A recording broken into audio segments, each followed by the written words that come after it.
जिला पैंठुआ पंचायत आदर्श ग्राम अढ़ांकुर ग्राम प्रतिवर्ष भली ए वर्ष मध्य पवित्र राम नवमी अवसर अष्टप्रहर नाम यज्ञ ग्रामवासी पूर्ण सहयोग बहु आडंबर सहकारे पालित हो जाइछि। 3 दिन धरी चलितबा नाम यज्ञ सह प्रसाद सेवन आयोजन करा जायथा।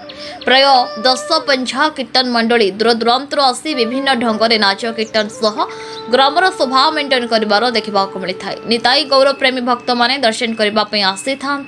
माँ बुढ़ी जागुलाई जीव परिषद क्लब समस्त सदस्य माने समस्त कार्यभार ग्रहण करि समस्त भक्त मानक सह संकीर्तन मंडली को सेवा सम्मान सह पाछुटी था।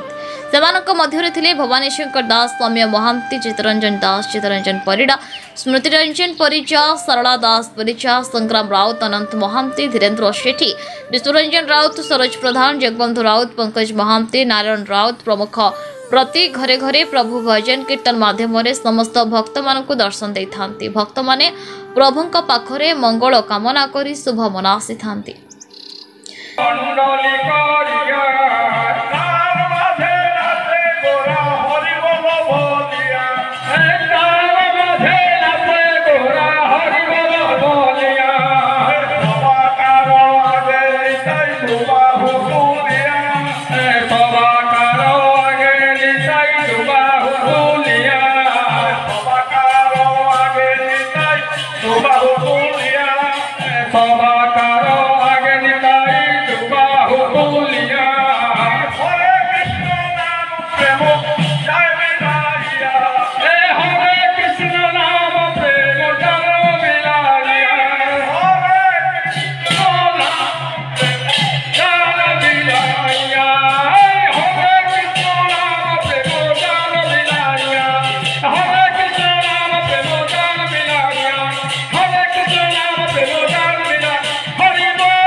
Oh,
सिंहपुर कुचंकुरु शारदा प्रसन्न परिचांक रिपोर्ट न्यूज उपांत खबर।